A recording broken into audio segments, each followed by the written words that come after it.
Kenali 5 tahapan duka cita pada diri kita.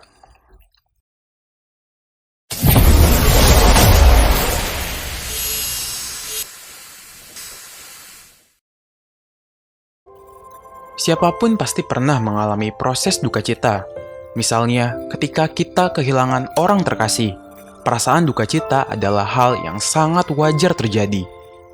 Rasa tidak ikhlas menerima kenyataan atau menerima pengalaman menyedihkan itu membuat kita merasa marah, sedih, menangis sebagai bentuk ungkapan rasa tidak terima yang kita rasakan atas peristiwa tersebut. Berdasarkan teori yang dikutip melalui buku On the Death and Dying milik Dr. Elizabeth Kubler-Ross yang terbit pada tahun 1969, dijelaskan bahwa umumnya seseorang akan merasakan 5 tahap kesedihan ketika mengalami suatu peristiwa yang sangat buruk. The Journal of American Medical Association menjelaskan bahwa tahapan perasaan dan respon yang kita tunjukkan sewaktu mengalami peristiwa duka cita disebut stages of grief. Stages of grief atau tahapan duka cita menjelaskan bagaimana sesuatu terjadi duka cita membuat tubuh dan emosi seseorang merespon secara bertahap. Meskipun setiap orang mengalami waktu atau proses yang berbeda-beda. Dalam tahapan duka cita ini terjadi atas 5 tahap.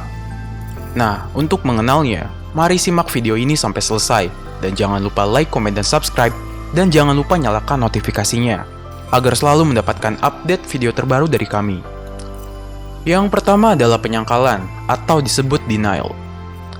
Denial atau respon penyangkalan sangat alamiah terjadi sewaktu mengalami suatu proses, peristiwa yang tidak menyenangkan. Hal pertama yang terjadi pada diri kita adalah menyangkal bahwa peristiwa itu terjadi pada hidup kita.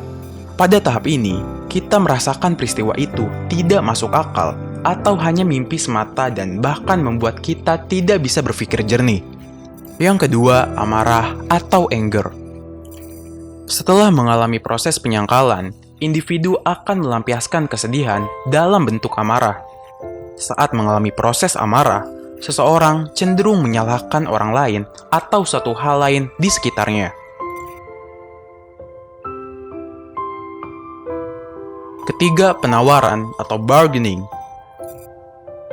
Pada tahap ini, seseorang akan mengalami proses penawaran terhadap peristiwa buruk yang dialaminya. Seseorang sangat mungkin akan berandai-andai untuk melakukan hal terbaik sebelum peristiwa buruk itu terjadi, atau berhenti melakukan suatu hal jika peristiwa buruk itu berhenti. 4. Depresi atau depression. Depresi dalam tahap ini tidaklah sama seperti yang didefinisikan sebagai gangguan mental.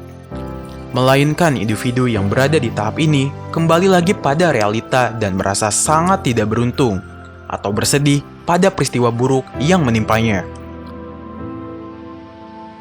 Dan yang terakhir, penerimaan atau biasa disebut acceptance. Tahapan terakhir yang dilalui setiap orang adalah tahap penerimaan atas peristiwa buruk yang terjadi pada dirinya. Dalam tahap ini, seseorang yang mengalami peristiwa buruk mulai merasa ikhlas atas apa yang terjadi padanya serta sadar dan belajar dari pengalaman peristiwa buruk yang dialaminya. Dan itulah 5 tahapan duka cita yang terjadi pada diri kita. Semoga kita semua sudah menjadi pribadi yang ikhlas dan bisa menerima semua kenyataan. Di balik duka, ada pelajaran yang berharga.